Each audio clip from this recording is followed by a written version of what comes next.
예레미야 말씀이 여러분 열왕기 하 말씀을 보이게 해요. 여러분 이제 제가 미리 말씀드릴게요. 예레미야의 마음을 모르면은 열왕기 하에 나오는 열 왕들의 이야기잖아요. 킹스잖아요. 킹스. 그 왕들의 이야기를 이해를 못해요. 근데 이 열왕기에 있는 말씀이 이해가 되니까 이들이 어떤 마음이었고 얼마나 부패한 마음이었고 결국 이것이 우상 숭배였구나 라는 것을 알게 되지요. 여러분 우상 숭배는 도를 섬기는 게 아니에요. 우상 숭배는 무당을 찾아가는 게 우상 숭배가 아니에요. 이스라엘 백성들은 어느 민족보다도 하나님을 예배했던 민족이에요. 근데 하나님은 그들을 향해 우상 숭배한다고 했단 말이에요.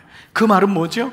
오늘 우리가 예배하는 우리도 우상 숭배를 할 수 있다라는 거예요. 하나님을 떠나는 순간, 하나님보다 더 사랑하는 것이 내 안에 오는 순간, 그 순간을 우리는 우상 숭배라고 하는 거예요. 우상 숭배는 무당을 찾아가지 않나요? 그것은 세속 사람이에요. 세상 사람들이 하는 짓이죠. 우리는 최소한 그건 아니잖아요. 그러면 우리는 나는 우상 숭배랑 관계가 없네? 그렇지 않다는 거예요. 그래서 이스라엘 백성을 향하여 우상 숭배는 변질된 마음, 그 마음에 하나님이 아닌 다른 것이 들어왔을 때 그들이 결국 하나님을 떠나게 되고 그들의 마음이 어떻게 가는지를 말씀하고 있죠. 그래서 오늘은 그 많은 열방 중에서 마지막 바로 바벨론의 마지막 말씀을 오늘 하고 있어요.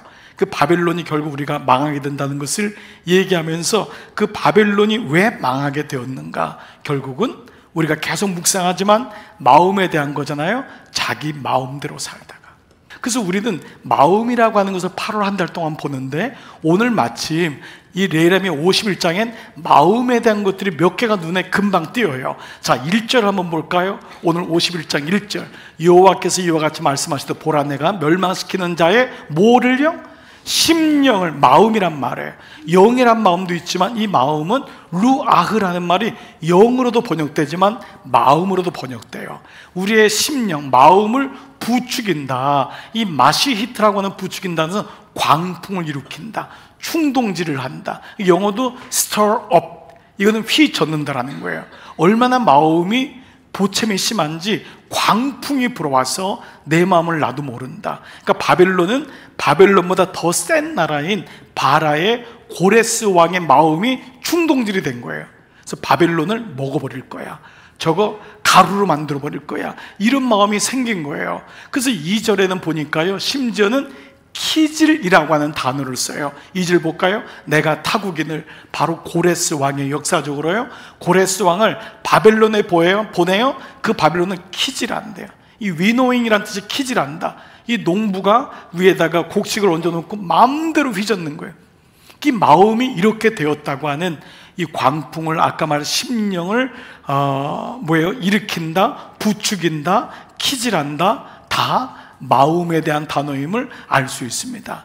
즉 바벨론도 이러했다는 거예요. 바벨론도 아주 충동이 심하고 나라가 강하니까 가나안 나라, 불쌍한 나라들을 짓밟는 거예요. 그래서 이런 모습들을 보면은 오늘은 이제 51장인데 어제 전장에 50장 25절 한번 여러분 볼까요? 다 같이 시작. 여호와께서 그의 병기창을 열고 분노의 무기를 꺼내며. 자 보세요. 여호와께서, 이 말씀 뭐냐 하면 성경은 모든 것이 하나님의 주권에 있음을 얘기하기 때문에 이렇게 썼지만 이 말은 그들이 분노로 병기창에서 무기를 꺼내는 모습을 이렇게 그린 거예요. 전쟁하는 게 분노를 참지 못해서 병기창에서 무기를 꺼내는 모습을, 이제 모든 것이 하나님 주권 아래 있음을 이렇게 썼지만은 우리의 모습이 어떤 모습인지 결국 자멸하고 있는 모습을 이렇게 얘기하고 있습니다. 이것이 성경에서 말하는 자기 맘대로, 자기 욕망대로, 자기 소욕대로 우상 숭배를 얘기하고, 자기의 길이 마치 모든 것이 완벽한 줄 아는 착각된 인생을 보여주지요. 7절에 보시니까 바벨론은 결국 여호와의 손에 잡혀 있는데 자기가 주인인 걸로 생각하는 거예요. 우리가 생명이 여호와의 손에 있더라고요.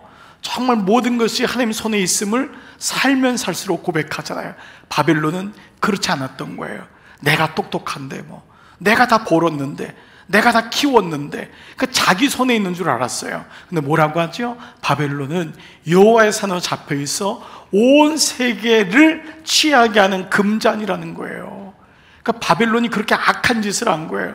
바벨론이 문명이란 이름으로 들어갔지만 그 문명으로 짓밟은 나라들은 다 취해가지고 뭐라 그랬죠? 문민족이 그 포도주를 마심으로 미쳤도다, 미쳤도다. 이렇게까지 고백하고 있죠. 실제로 이 바벨론은 망하는데, 그 망하는 걸 오늘 8절 본문에 보니까 바벨론이 갑자기 넘어져. 어느 순간에 넘어진 게 아니었어요.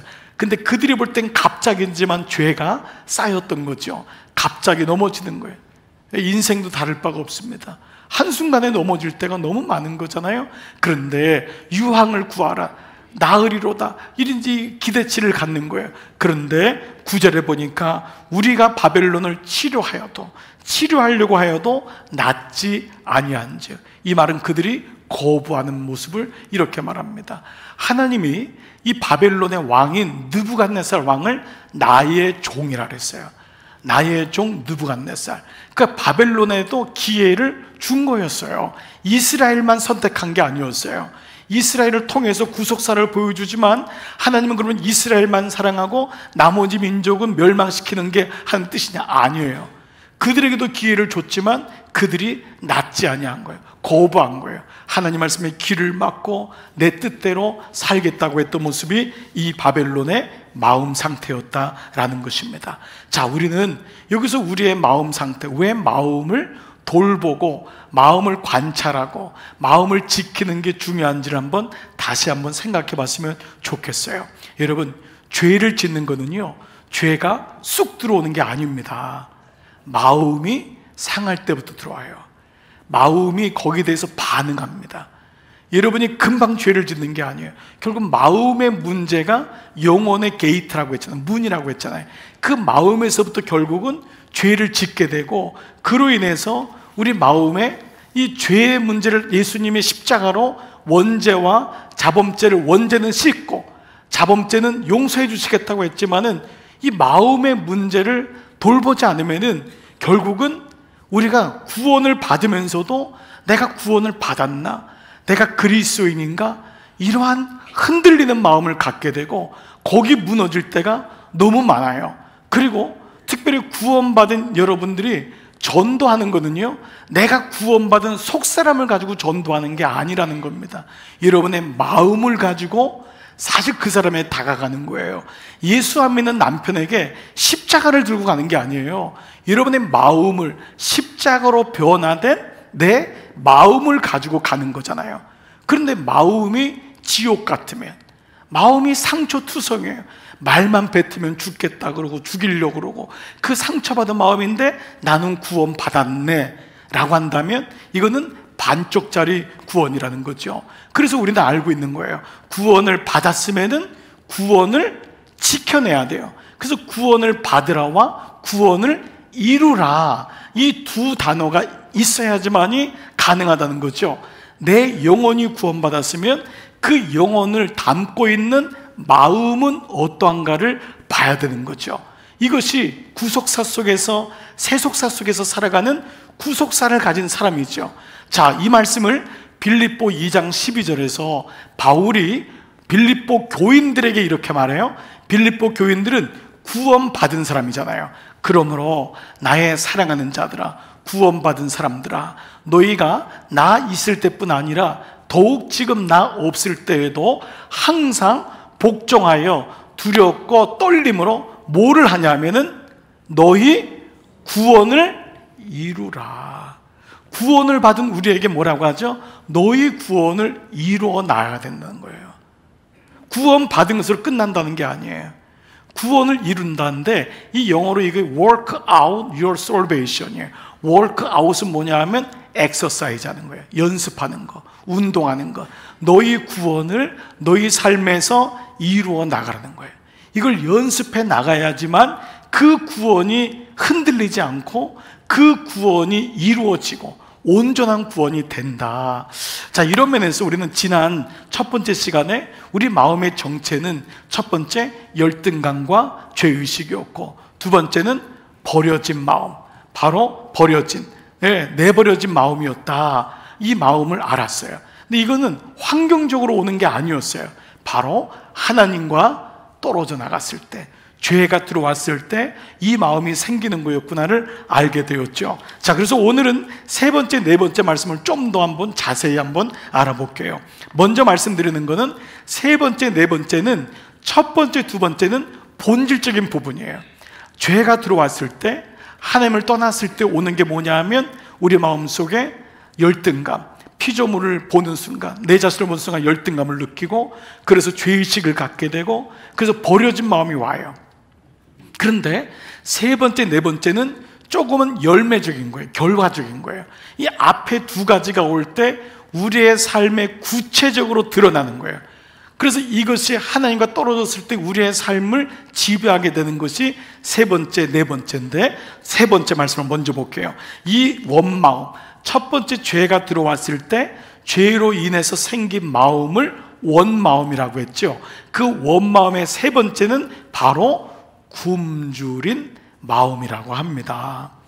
이 굶주린 마음은 첫사람 아담과 하와가 죄로 인해 하나님을 떠나면서 늘 그전에는 하나님으로 충만했잖아요. 여러분, 사랑을 받다가 사랑을 안 받게 되면, 중단되면 그거를 굶주린다고 하죠. 그래서 철학자가 말했죠. 인생은 음식에, 밥에 굶주린 것이 아니라 사랑에 굶주린 거다. 그래서 우리는 누군가로부터 사랑받기를 원해요. 인정받기를 원해요. 부모로부터도 사랑이 채워지기 원하고, 배우자로부터 사랑이 채워지기 원하고, 나이가 들면 자식으로부터 사랑이 채워지기를 원해요. 그런데 우리는 이게 잘 안 되죠. 왜냐하면 우리 모두가 연약하기 때문에 그렇게 채워주지 못할 때가 너무도 많은 거예요. 자, 그런데 이 원마음이라는 것은, 이 굶주린 마음이라는 것은 하나님으로부터 단절될 때 내 안에 영적인 배고픔이, 근원적인 배고픔이 생기는 거예요. 그래서 이것을 채우고 싶어 하는 거예요. 창세기 3장 16절 보면은 죄로 인해서 여자에게, 여인에게 임한 배고픔은 뭔지를 한번 볼게요. 16절 시작. 또 여자에게 이르시되 내가 내게 임신하는 고통을 크게 더하리니 내가 수고하고 자식을 낳을 것이며. 첫 번째, 내가 수고하고라는 것은, 이것은 아기를 낳을 때 아픔만 얘기하지 않습니다. 이 수고라는 단어는 남자에게도 동일하게 쓰이는데요, 고통 가운데 온 힘을 쏟아붓는 거예요. 누구한테요? 자식한테. 여인에게 주어진 배고픔이 첫 번째가 뭐냐면 자녀입니다. 여기 결혼 안 하신 분은 잘 이해가 안 되실 수 있을지 몰라도 모든 여인에게 자녀는 배고픔이에요. 자녀를 통해 채우고자 하는 마음은 하나님으로부터 떨어지면서 생겼던 첫 번째 마음을 얘기하고 있어요. 두 번째 마음이 무엇입니까? 너는 남편을 원하고 남편을 기대해. 남편에게 기대해야 돼요. 그래서 남편에게 기대고 남편 너를 다스린다. 이것은 남편이 잘하고 못하고를 떠나서 근본적으로 가졌던 두 번째는 뭐냐면, 배고픔은 배우자에 대한 배고픔입니다. 그래서 여자분들이 보통 아이에 대해서, 여러분이 오해하시지 마세요. 교육을 열심히 시키고 사랑을 붓는 것 자체가 문제는 아닐 거예요. 그러나 욕심이 잉태하여 죄를 낳는 거예요. 첫 번째 여인에게 왔던 것은 자식에 대한 배고픔이 있어요. 그리고 배우자에 대한 배고픔이 있어요. 이거는 남자하고는 차원이 달라요. 남자는 똑같이 아버지가 되고 자식을 낳아도 자식에 대한 배고픔은 덜해요. 근데 어머니들에게는 자식에 대한 배고픔이 있어요. 그 자식을 통해서 투사하고 싶은 거예요. 이걸 계속 먹고 싶은 거예요. 채워 넣을 때 그때 만족감이 온다고 착각해요. 자식을 잘 기르시기 바랍니다. 그러나 자식은 여러분의 배고픔을 채울 수 없어요. 여러분이 배우자는 좋은 관계를 유지하고 존중하고 사랑해 줘야 돼요. 그러나 아무리 배우자에게 기대고 배우자의 성공이 여러분의 배고픔을 해결할 수 없음을 성경은 처음부터 말씀하고 있어요. 이거를 구속사적으로 풀면은 우리에게 언제 기도의 제목이 되고 주님 앞에 나오냐 하면, 여자분들은 자식 때문에, 남편 때문에 주님을 만나는 시간이 되기도 합니다. 그러니까 역학적으로 생각해보자는 말이에요. 그러면 남자들에게 주어진 죄로 인한 마음, 두 번째 뭐였죠? 현상은 너는, 자, 두 번째 말씀 17절 말씀, 아담에게 이르시되 땅은 너로 말미암아 저주를 받고, 그 다음에 뭐죠? 너는, 아담아, 남자 너는 평생에 수고해야지. 이 말도 마찬가지로 여자에게 수고와 똑같은 원어예요. 너는 평생의 고통 가운데 온 힘을 쏟아 부어야지만이 소산이란 말은 열매 혹은 성취예요. 이거를 먹을 수 있는 거예요. 남자에게 주어진 죄의 형벌은 뭐냐면 일해야 돼요. 그래서 남자에게는 뭐죠? 배고픔을 뭘로 채우죠? 일과 명예와 상승되는 직분, 바로 이거예요. 이걸로 남자는 채워짐을 받는 거예요. 내가 어떤 가치를 인정받는 것은 일에서, 성취감을 통하여, 승진을 통하여, 명예를 통하여 얻어내는 것이 일반적인 마음인 거예요. 그래서 만약에 우리가 이것으로 나의 배고픔을 채우려고 한다면 우리는 그때는 끝이 없는 거예요. 사장이 됐는데도 또 올라가고 또 올라가고, 이런 모습이 우리 안에 있음을 보게 되는 것이요. 역으로 말하면 구속사적으로 남자들은 언제 하나님을 만납니까? 일이 중단됐을 때예요. 직장에서 문제가 생겼을 때, 여러분의 명예가 땅에 떨어졌을 때, 들켰을 때. 그래서 들켜가지고 모든 게 산사조각 났던 그 순간이 하나님하고 가장 가까이 갈 수 있는 시간임을 알게 되는 것이죠. 자, 우리 안에 이것을 채우고자 하는 게 인간의 모습입니다. 우리는 계속 배고픈 거예요. 끊임없이 채우고 싶어 하는 거예요. 애쓰는 거예요. 노력하는 거예요. 그러나 이 굶주림의 마음은 하나님이 아니고서는, 연결되지 않고서는 해결될 수 없음을 우리는 원마음을 통해서 안 것입니다. 적용 질문해 볼까요? 나는 굶주린 마음이 어디서 기인될까? 나의 굶주린 마음은 무엇일까? 이 마음은 하나님만이 연결되어야지만이 질서가 잡힙니다. 자녀를 길러도 거기에 대해서 질서가 잡히고, 배우자와의 관계에서도 질서가 잡히고, 일에서도 질서가 잡힙니다.